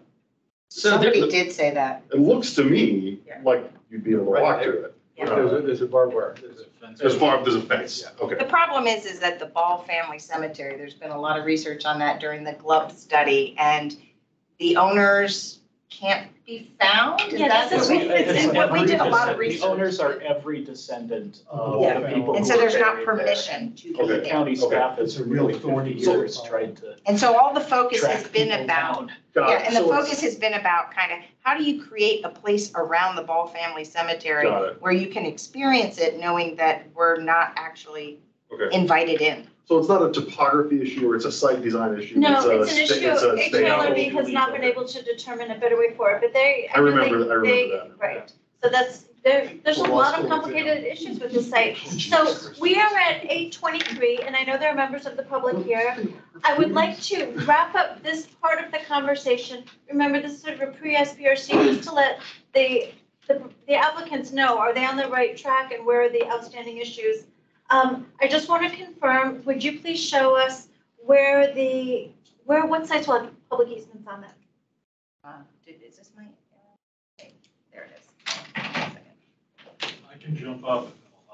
It's right here. So I'll just tell you. The park on the left, the road connection and the sidewalks, obviously, the east-west connection, the north-south connection. The overland relief. The overland relief. Where? On Kirkwood. I'm not sure if that'll have a public access easement or not. I don't think it did on the other buildings because we had little patios there. Yeah, so I think the sidewalk on Kirkwood. How about the preserved tree stand? So there's an agreement already There's there. an agreement on that. There's an already. agreement with the But neighborhood. so pretty much everything you see will mostly have a public access easement, except perhaps at the corner of 13th, like where that residential building corner, where there's Yes. kind of a patio area, and then along Kirkwood in that overland relief. Okay, so we could expect that would be accessible to the public to walk through. Yeah. Just to clarify that. Paul, did you have one last point? I'd like to revisit one point that I don't think was fully heard. I think I'd like to ask staff. Is there a reason why the north-south pedestrian bike connection was placed between the two buildings and why that could not be placed on the west side of the buildings? I think that would solve for instance, some of your issues about not being able to walk all the way through to Washington Boulevard, if everything was going along the so-called new Kansas Road, then we'd have that direct connection. You wouldn't have the kind of stuff that's going on here. So I was just wondering, I know that the developer is working on the basis of staff guidance coming from previous conversations, and staff and developers have lots of conversations that the public isn't aware of. So having the opportunity to raise this here is something I really feel I need to insist on. Yeah. Is there a reason for this? And is there any flexibility that we could be thinking creatively? The basis right now of what the developer is doing is more or less based on this adopted diagram here showing this number 3 here, this north-south connection here, more or less coming from the Ball Cemetery to here. So that developer is responding to the adopted guidance here. You know, I suppose there is nothing, we have not discussed internally as staff whether or not to move it someplace else. As you know, our request has been to, you know, somehow make this open space larger. So that is not something we as staff have discussed up to date, mainly because they were compliant with, you know, more or less what the map here is showing. But, you know, we are certainly open to discussing it. I appreciate that. There is a certain distance, right, between the buildings that you'll have to have for building code, right? But to your point, it doesn't. I'd just like to make sure that this is not closed discussion and still possibly open to going forward. Yeah, well, you'll remember from the special club, part of it was to use that borrowed space from the cemetery and have some green space in the middle of the site, knowing we were adding so many people there. So I think that's where a lot of that came from. Part of those early community discussions. Okay. Well, that's I agree on the southern open space right next to the cemetery. I'm just talking about the space between the buildings. Yeah, I think the thought was that was the logical place to break up the super block for connection. But I'm adding it to my notes and I'll include them in the wrap up. Absolutely. No, I like the creative thinking. Thank you. I'd like to move on to the next part of the discussion. This was the revised building massing and height. We started to discuss this earlier. And part of this is the vision for the new Y, since it doesn't include the tennis, and we know, as you've acknowledged, you know, that's a loss for a lot of people in the community. Comparison maybe of the old and the new, the spaces and the programming. So anyone want to get started on that part of the conversation? David Howell. Yeah, well, first I just want to say that the expanded planted space is a good thing. We've all talked about that, and I think the movement of the Y can work. I'm still baffled, though. It would seem to me that a tennis space would be a lot of square footage, but not necessarily the same dollar per square foot cost that many of the other facilities would have. So I'm kind of trying to figure out, essentially, the housing portion is going to generate, you say it's about the same size, same square footage, generate the same revenue that it would in the original proposal, with all the fluctuations that we all deal with. But now we've got a shorter and smaller, more compact building for the Y facilities. And I'm wondering whether there might be options, given the reduction, there might be options to actually expand some activities, some programming possibilities, if it's required just by virtue of the space to jettison the tennis portion. There's a lot of space. I don't know why it needs to be cut back. Sure, I understand why cutting back that amount is what you get when you eliminate tennis, but it doesn't mean you have to go all the way back to the size that you now have with that, you know, much shorter building and smaller footprint. And so I'm thinking, for example, like, I assume with all the requirements that this is not going to be stick built, it's going to be a more substantial structure. And so could you, for example, do something pretty cool on the roof? Such as, just out of curiosity, what are you thinking? I think everything from community gardening programs for kids to, you know, and adults and people who are living next door to do some planting, some park area. Speaking of the half acre on the west side, you could do yoga on the roof. This is a building that would allow that without implying an intrusion of airspace next to the neighborhood. Who knows, maybe even a small pool. But I know you've got a lot of other things like that. But I think that there, you know, if you can just, if everyone decides to accept the idea, no tennis on the site, except maybe a practice board somewhere, then you can explore the possibility to do something else with that structure and with that space, and expand programs. You know, put in garden area, contemplative areas like you were talking about for the west side. You know, to serve both the residents of the other building, but also community members generally. Okay. And we do have Y folks here if you do want to hear from them Why directly. they did what they did.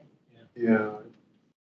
I want to make sure everyone has a chance to Sure, be heard of first, course. but time pending, I would love to hear that. Okay. Others around the table, including online, Daniel? Well, that partly is my question. I mean, to the extent that a cubic foot is fungible, right? What the special club study asks, and what I think staff asked to do, was not to go from 62 feet to 25 feet, or whatever the numbers are, but to respect the tapering, the vision of the tapering that is called for in the special club study. Now, jokes about the People's Republic of Arlington notwithstanding, this isn't a command economy. We respond to applications that are before us. We can't force an applicant to build more than they want to build, right? But it seems to me, right, like because cubic feet are fungible, that there was a lot of flexibility that's denser than, that isn't as dense as a non-tapered 62-foot wall, but is more dense than going down to 25 feet. And I'm curious about why trying, why wasn't there, why aren't we seeing an exploration?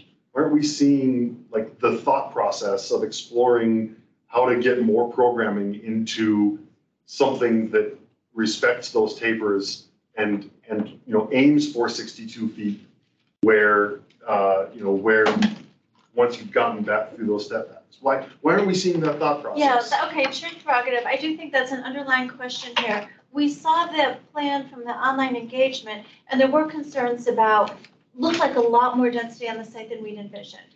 What came back was the residential is the same size, the Y is much smaller. So yeah, can you walk us through, is there a way to find some sort of middle ground there and satisfy the community's recreational demand? I think this program will satisfy the community's recreational demand, but I'm going to turn it over to the experts right behind me, if you'd like, Allison Jones. Thank you, Dave, I appreciate it. And Elizabeth, our Chief Operating Officer, Pam Curran, is on the line and has enjoyed the dialogue and would love to speak to that from a programmatic standpoint. Oh, super. Pam? Oh, hi. All right. Thank you, Allison. I mean, the one thing that I would like to say first and foremost is how excited the Y is about this, what we're delivering to Arlington. We've done a lot of research, and it's been of all the Arlington members and non-members, and everything that they have said they want, with the exception of tennis, that I'm going to talk about for 1 second, we have in this Y. And, we've got pools, we've got gymnasiums, we've got, a post-pandemic approach to light and air and wellness and yoga studios, and we've got handball and squash, and we've got everything. So for us, it checks every box that has come through related to what we want. And despite some discussion, we talked about community gardens. We've got a therapy garden that we're going to incorporate into some of the classes and the whole nature of healing with plants and things like that. So I just want everybody to know, as everybody has heard, bigger isn't always better.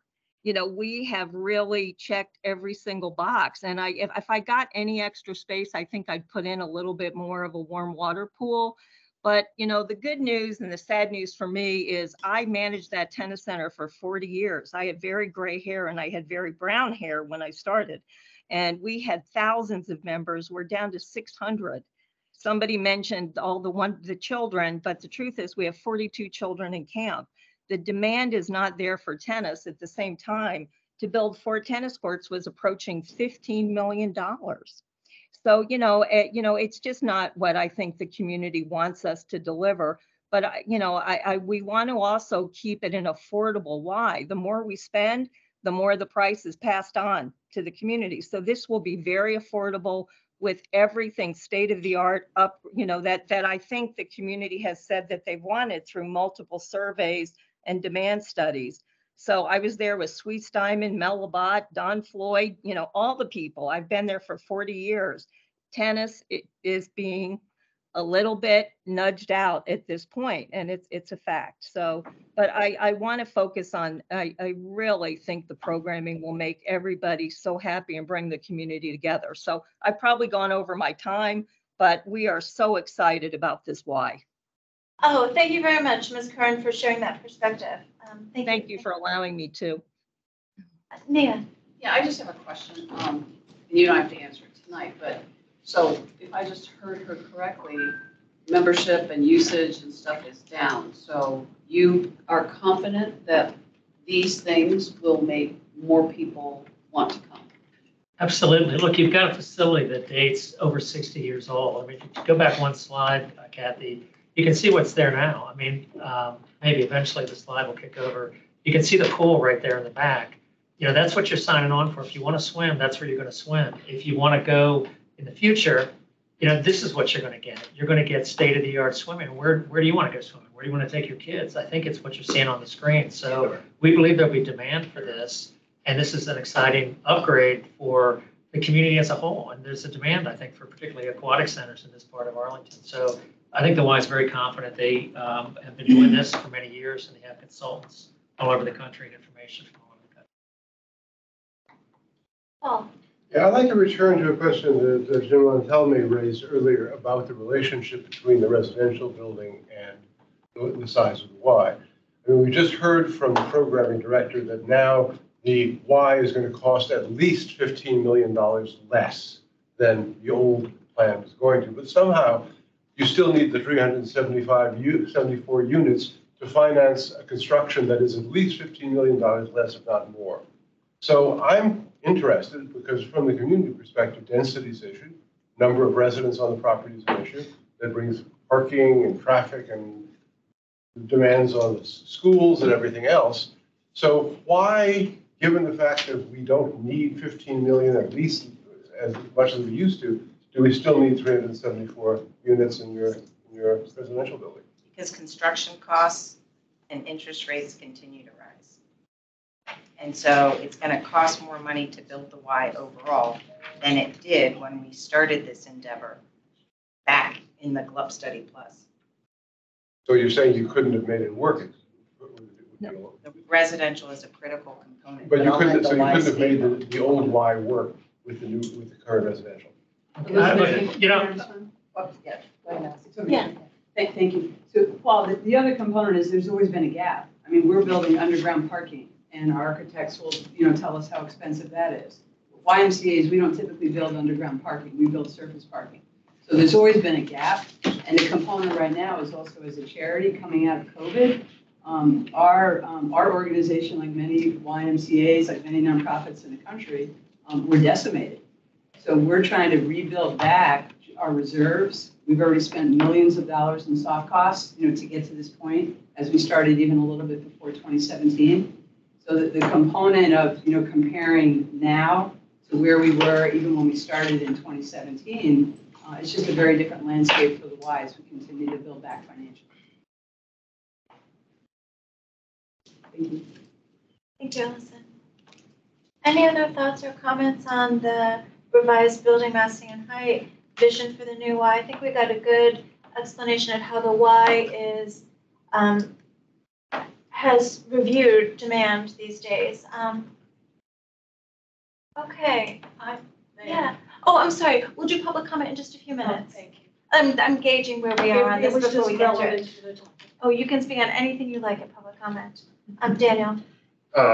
If the answer isn't available now, I'm happy to get it at the next meeting, but I am curious about whether any of the county's public tennis programming or facility needs are currently being met. Is the county leaning on or leasing or renting time or using the Y facilities for any of the public tennis programming presently?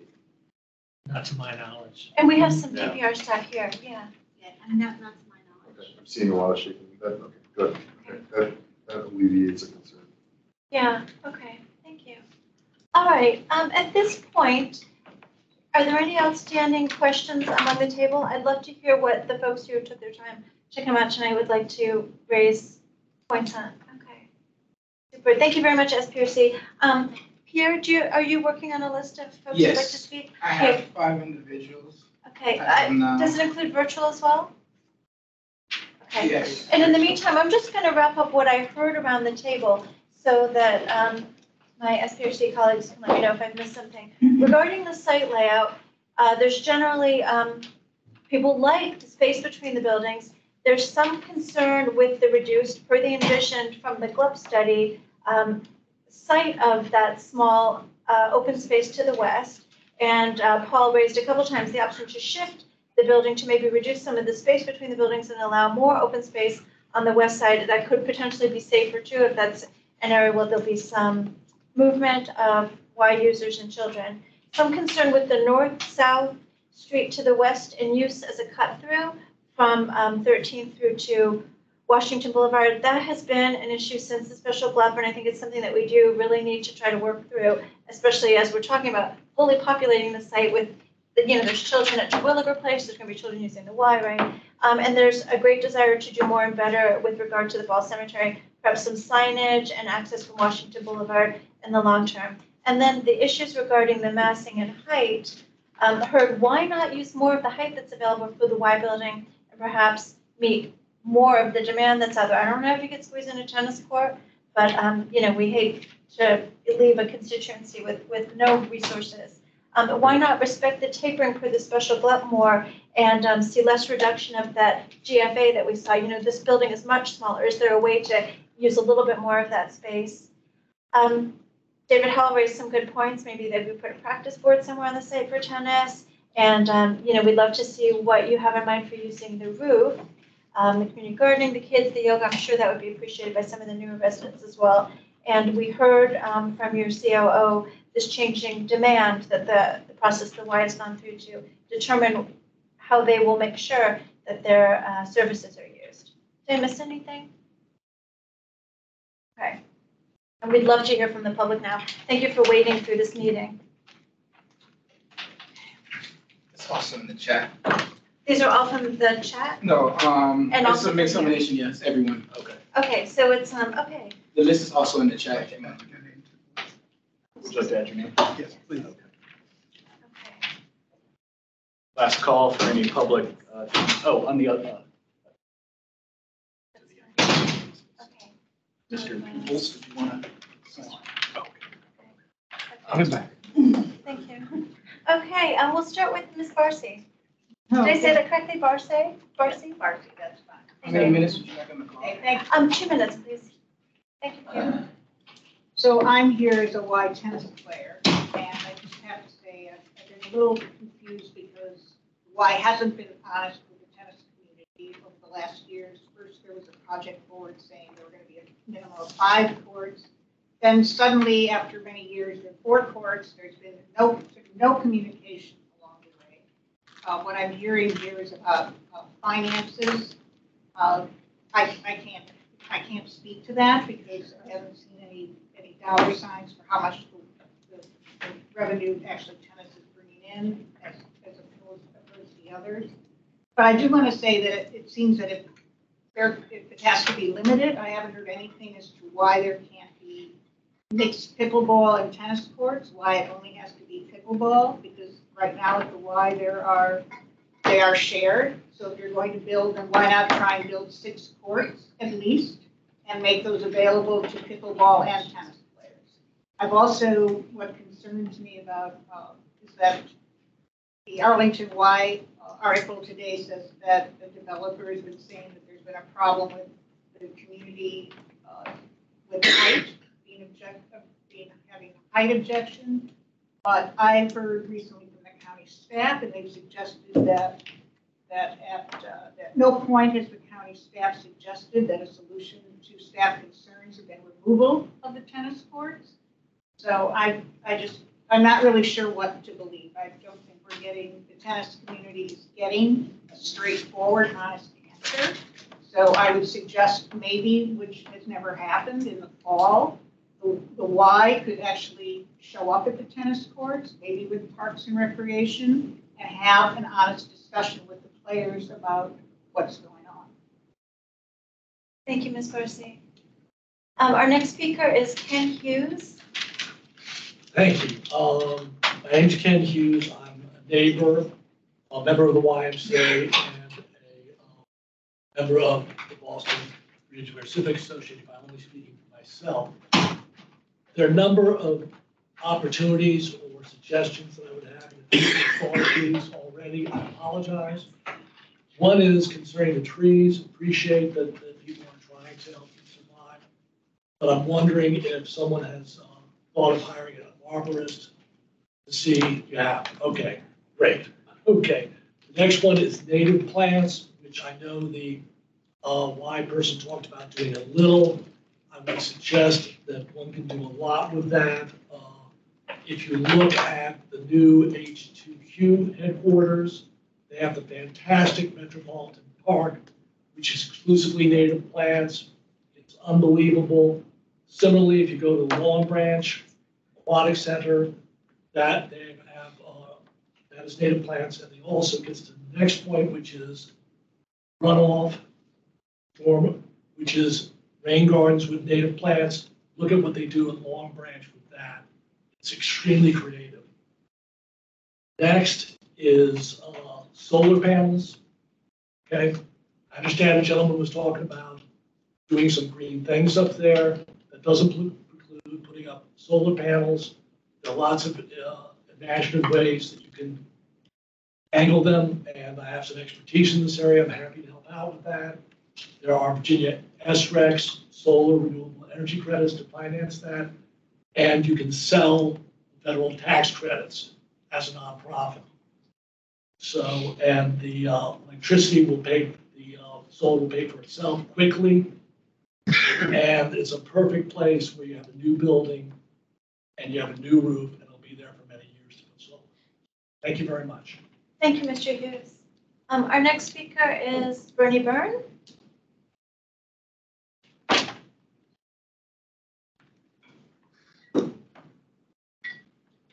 You're muted, Bernie.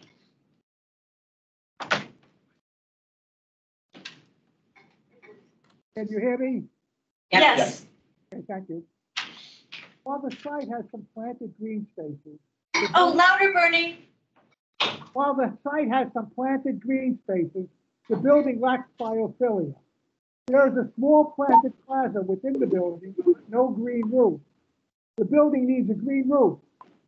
Native vines should hang down from the roof between rows of buildings. They should also climb from the ground on trellises. The conceptual landscape plan in the site plan does not show the species and locations of any shrubs, grounds, grasses, ground covers, or perennials. The landscape plans that some applicants submit contains this information, but this one does not. The public needs to review this information to ensure that the plantings include common milkweed and other native plants that support the declining populations of monarch butterflies and other pollinators. The plantings need to help implement the County Board's 2016 monarch pledge. We presently will do this. Many site plans that the County Board approves fail to do this. This one is even worse because the applicant intends to remove a YMCA pollinator patch that now contains common milkweeds on which monarch butterflies often feed. They're taking this out. They're not telling you this, but they are. The applicant should submit this information before the next SPRC meeting or the Planning Commission meeting that considers the project. This will permit the public to review the plant selections in a timely manner. Very recently, at the last board meeting, the applicant submitted that plan at the meeting. I've never seen it before, but at least it was submitted. We really need this because you're not going to just take out milkweeds and not replace them. But this is exactly what the applicant will probably do. Thank you. Thank you, Bernie. Our next speaker is Sharon Valencia. Hi, Sharon Valencia, and I'm one of the nearest neighbors on 12th Road. I am hopefully optimistic that staff, the SPRC, and all of the developers, not only the Y, will work with the existing neighborhood and residents to address the tremendous challenges we've had to date with the redevelopment of the various sites in the special GLUP. And this plan, as it is now, will continue to worsen some of those problems. For example, the Appa property was out of parking before the building was fully occupied, and as a result, those new neighbors with income challenges are parking throughout the neighborhood, parking at the Y, and in addition, and they're going to have to find places to park.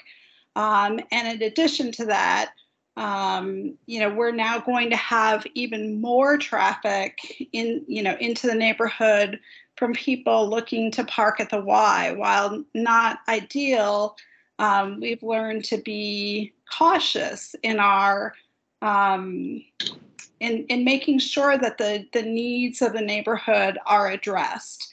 Lighting, for example, was multiple times what standards are for lighting into the neighborhood and encroaching that. The new development is being serviced by 12th Road, blocking our driveways and preventing emergency egress and those types of things. And I think we really need to be, I hope that you are very cognizant of those issues and address the challenges of zero vision, not vision zero, and the needs of a disabled resident on that street. Thank you. Thank you, Ms. Valencia. Our next speaker is Andrea B. Andrea Bryan. Sorry for interrupting earlier. I didn't understand the protocol. As a resident of the Lynbrook Townhouse Association across the street, I really appreciate what the Y has done in reducing the height to make it in line with the height of the townhouses so that it is more of a gradual upbuild to, the height of the other buildings. I did not opt for urban living when I moved to this area, and right now the Y is recessed. It will be built now up closer to the edge of 13th Street now. So 67 feet looking right outside my back windows is, a huge expanse of building. So I do appreciate the aesthetics of having it in line, with our townhouses, and I think it will lend to a more attractive neighborhood instead of buildings just sprouting out of the ground. Thank you. Thank you, Ms. Bryan. Our next speaker is Moria. Hi. So I have 4 quick questions, and I live in the neighborhood, not immediately adjacent, but close enough. The first question is around the north-south drive. And I'm wondering if there's ever been an exploration about having some sort of curved entrance if you're going to do something off of 13th, which people in the neighborhood are not, or generally opposed to, just turning it into effectively a road. So if you were to have some curved element that could help with issues around safety and making it seem less attractive to be a sort of a pass-through. So that's one question. That would mean adjusting the kind of shape of the building, but could be helpful. The next question is for staff, and that is that north-south shared driveway a road? Would it be classified as a roadway? It'd be a public street, yeah. Okay, so the county would own it, right? Yeah. And then that probably has implications too, then for the houses next to it, Yes. I would guess. So that's, I think, something that should be. I'm not sure about that. Well, it would be either it would be dedicated to the public in some way. It would be an easement. Easement, but it would still be an easement for public It's not a use street. and access. From my understanding, it Is it will gonna be look on like the it will be MTP? 30 feet wide. It will be with a sidewalk, a street colloquially, Okay. but not a street dedicated in fee simple. Correct. It will be an easement. Okay, So yes and no. reclaiming my time, but if it walks like a duck, talks like a duck, you know what I mean? Yes. So the next question is around, I recognize this is a sensitive question too, but has anybody been in touch with the Washington Boulevard properties that remain there, that have been there, about parcel purchase and perhaps making an entrance off of Washington Boulevard off of one of those? I'm basically speaking about fans because I think that would be the most likely one. And lastly, just a programming thing. I think if you had more pickleball there and you try to attract seniors to the residential property, you will just be making so much money. But you say more pickleball? Well, it seems as though there's quite a bit of demand for pickleball, right? So, and there's this challenge in the county, so it could be something to explore. Those are my questions. Thank you. Thank you, Maria. And our last speaker is Tom Vile. Hi. One of the pillars of the Columbus study, and I don't have it in front of me, is that this parcel is to be dedicated to public recreation, education, welfare, the sorts of things that the Y does. Now, what's being proposed tonight is to take half of that parcel, privatize it, and to sell it for profit, and remove it from dedication to parks and schools and the like. I take the point, the gentleman here said that the Y was going to last for another 100 years. And if that's so, then we don't have any worries, do we? But I think the Y has not been completely transparent with its economic affairs. For example, on its website, there's a page that says financial transparency, but if you go to it, you find somebody else's tax return. But it is all there. Every year they file a 990. It tells how much money they've made, how much money they've lost, and so forth. It's all available publicly, and I invite you to look at it and draw your own conclusions about how much is being paid for to YMCA executives every year, about the $500,000 to $1 million paid each year to their tennis instructors. No wonder they're getting rid of tennis. And ask yourself, where is all of this money going?